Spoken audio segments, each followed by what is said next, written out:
Hello everyone, welcome back to our channel Mukherjee sphere.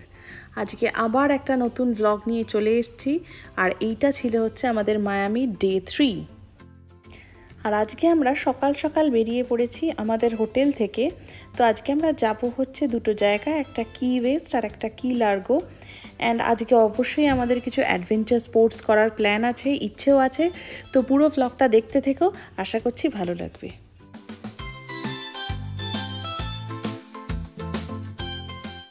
আর এই যাওয়ার রাস্তাটা এতটা সুন্দর, দুদিকে পুরো গ্রিনারি, চোখ একদম জুড়িয়ে যাচ্ছে। একে তো এমনি জল চারিদিকে, সেটা একটা ন্যাচারাল বিউটি, তার উপর আবার গ্রিনারি রেখেছে, অপূর্ব। এই দেশে একটা জিনিস খুব ভাল লাগে, এদের এই নেচারটাকে নিজের মতো করে রেখে দেয়। পৌঁছে গেছি আমাদের ফার্স্ট ডেস্টিনেশন, যে জায়গাটার নাম হচ্ছে কি লার্গো। তো এখানেও অ্যাকচুয়ালি বিচেসই সব, কিন্তু এটা আমাদের হোটেল মায়ামিতে এক্স্যাক্ট ছিল, মায়ামি বিচের কাছে আমাদের হোটেল, সাউথ বিচের কাছে। আর এই জায়গাটা অ্যাপ্রক্সিমেটলি আমাদের বাই কার আসতে 1 আওয়ার মতো লেগেছে। আর এখানেও অনেক কটা বিচেস আছে। তো এখানের একটা জিনিস ভালো হচ্ছে, এখানের বিচগুলো একটু কম ক্রাউডেড। আর এইখানে ভেতরে অনেক কিছু অ্যাডভেঞ্চার স্পোর্টস হয়, যেমন এখানে স্নরকেলিং হয়, আবার ওই কায়াকিং হয়। অনেকে আবার ওই গ্লাস টিউবে করে একদম জলের তলায় নিয়ে গিয়ে একটু কোরালস দেখায়। এই সব কিছু এখানে হয়। আর এইটা খুব সুন্দর, অ্যাকচুয়ালি একটা অ্যাডভেঞ্চার পার্ক মার্কা করে রেখেছে, যার ভিতরেই সব কিছু হচ্ছে। একদম পার্কের একটা এন্ট্রি ফিজ নিয়ে নেয়, তারপর ভিতরে ঢুকে যা ইচ্ছে আপনার করার, যা যা স্পোর্টস করবেন বা এমনি বিচে টান করছে লোকেরা, সেই সব করা হয়। কিন্তু দুঃখের বিষয়, এখানে আমরা না করতে পারলাম স্নরকেলিং, কারণ ব্যাচ ফুল।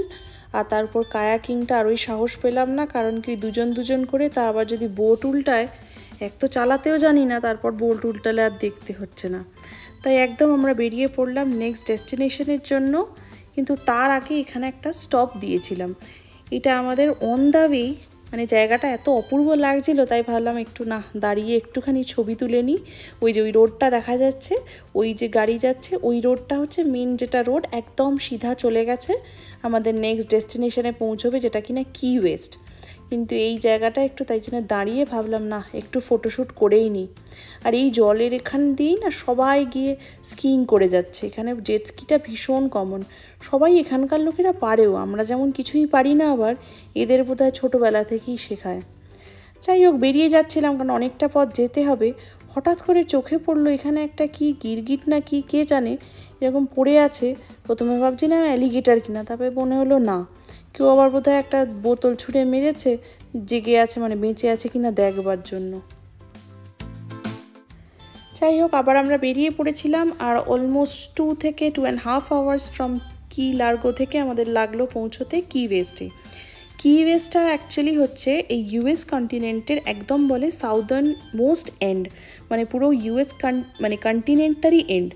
এরপরে হচ্ছে শুরু হয়ে যায় হচ্ছে মেক্সিকোর পার্ট। তো এখানেই অ্যাটলান্টিক ওশান, মায়ামি তো পুরোটাই হচ্ছে অ্যাটলান্টিক ওশানেই ঘেরা।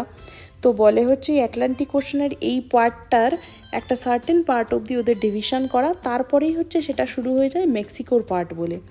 তো এটাও একটা সবাই দেখতে আসে, তাই আমরাও চলে এসেছি সুন্দরভাবে একটা সুন্দর নতুন দিনে, যে ইউএসেরও তাহলে শেষ দেখি। মারা ওদিকে বলছে, তাহলে আমরা মনে করে নিলাম আমরা আর একটা দেশও দেখে নিলাম, ওই তো জলের ওপারেই তো মেক্সিকো, তাই মেক্সিকো আমাদের দেখা হয়ে গেল, আর একটা টিকমার্ক পড়ে গেল। এইখানেরও কি ওয়েস্টেরও বিচ সাইডটা একটু চলে এলাম। এখানে এই বসার জায়গাগুলো কি সুন্দর, একটা অদ্ভুত রকমের দেখতে। মাদেরকে বলছিলাম, মারা আবার ভাবছে বসবো, পড়ে যাবে না, তো বললাম না না বসো, একটু ছবি ছাবা তুলে দিই। তাই মারা একটু বসে দেখে নিল যে না ঠিকই আছে, বেশ শক্তপোক্ত।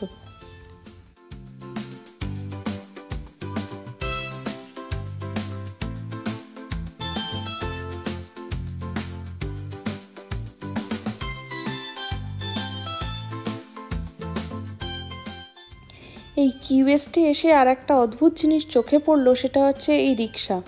আমি আগে শুনেছিলাম নিউ ইয়র্কে নাকি অটো দেখা যায়। আমার একটা অফিসের কলিগ একদিন বলছিল যে আমরা যেটাকে অটো বলি সেরকম নাকি নিউ ইয়র্কে রয়েছে এবং ওটা চড়েওছে।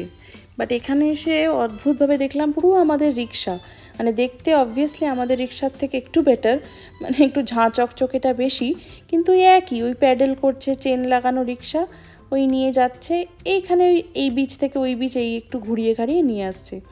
আমরা চড়িনি ওইটা, কারণ কি আর এমনি তো আমাদের ওখানে গাড়ি পার্ক করাই ছিল, আর তাই জন্য আর এইটুকুর জন্য আর চড়লাম না। ভাবলাম অনেক চড়েছি আমরা রিক্সা কলকাতায়, এখানে আর বিদেশে আর রিক্সা চড়ে অনেক ডলার দিয়ে কোনো লাভ নেই। তো এই দিকটা হচ্ছে বিচে, যেমন কিনা আশপাশটা দেখছেন এখানে সাইডে সব হোটেলগুলো, তো হোটেলগুলোর জন্য ওগুলো লাগোয়া বিচ, ওদের মানে একদম ওখানে অনেকে চান ঠানও করছিল।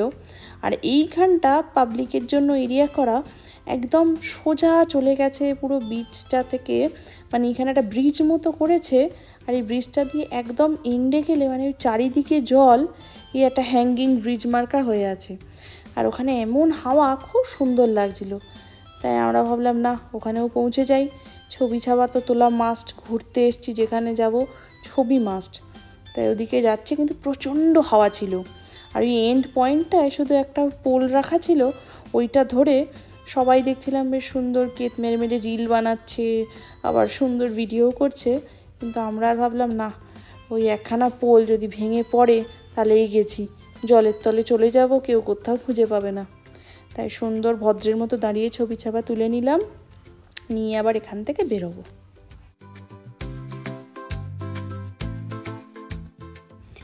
বিচের ওই দিকটা থেকে আমরা আবার হাঁটতে হাঁটতে আরেকটা সাইডে এলাম, যেখানে কিনা একদম এখানে স্পষ্ট লেখা রয়েছে যে কতটা দূরে গেলে হচ্ছে এখান থেকে মেক্সিকো। এই যে লেখা রয়েছে এটা হচ্ছে ইউএস প্রপার্টি, নো ট্রেসপাসিং, মানে this is not part of Mexico property. এই দিকটা হচ্ছে পুরোটাই ইউএস প্রপার্টি। আর এখানে একটাই পিলার মতো আছে, সবাই এই পিলারের এখানটাতে দাঁড়িয়েই ছবিটা তোলে। ইনফ্যাক্ট এখানে দেখি লাইন পড়ে গেছে এটার সামনে ছবি তোলার জন্য, তো আমরাও ছবি তুলে নিলাম। এখানে ওটাই লেখা আছে এখান থেকে প্রায় 90 মাইলস দূরেই হচ্ছে কিউবা, যেটা কিনা পার্ট অফ মেক্সিকো। যাই হোক, বিচ অনেক ঘোরা হলো, দেখা হলো, কিন্তু যেটা আমাদের টার্গেট ছিল আজকে হচ্ছে অ্যাডভেঞ্চার স্পোর্টস করার, সেটা এবার করতে চলে এসেছি। তো আমরা এসেছিলাম হচ্ছে প্যারাসেলিং করতে, বাকি তো ওদিকে আর কিছুই করতে পারলাম না, তো এখানকার বিচে চলে এসেছিলাম প্যারাসেলিং করতে। তো মাদেরকে নিয়ে আর কোনো স্পোর্টসের রিস্ক নিতে পারলাম না, যদিও বা প্যারাসেলিংটার আমি প্রপার ভিডিও তুলতে পারিনি, কারণ কি একদম ভেতরে গিয়ে বোটের ওখানে তো তোলা যায়নি, তাই একটু জাস্ট ছবি অ্যাটাচ করে দিলাম। তো এইটা আমাদের এই বিচ থেকে একদম একটা ছোট বোটে করে প্রায় হাফ সমুদ্রে নিয়ে গেছিলো। দেন ওখান থেকে আমাদের আবার বললো আর একটা বড় বোটে চাপাতে, সেই বোটটা আরও দূরে নিয়ে গিয়ে দেন আমাদের সেই প্যারাসেলিং হলো। খুব ভালো এক্সপিরিয়েন্স হলো প্যারাসেলিংয়ের, কিন্তু এবার ফিরে এসে চেঞ্জ করে নিয়ে আবার বসলাম একটুখানি খেয়ে দেন আমরা আবার হোটেলে ফিরবো। আমাদের তো হোটেল এখান থেকে প্রায় 3-3.5 ঘন্টা লেগে যাবে, তাই জন্য একটু খেয়ে নিচ্ছি। মারাও টায়ার্ড হয়ে গেছে, কিন্তু খুব ভালো এক্সপিরিয়েন্স হলো প্যারাসেলিংয়ের আজকে। শুরুতে একটু ভয় লাগছিল, আর যখন ওই বোটে উঠছিলাম খুব ভয়েরই, কিন্তু আলটিমেটলি সব ভালো ছিল। যাই হোক, আজকের ব্লগটা এতটাই রাখছি। Thank you for watching, bye by.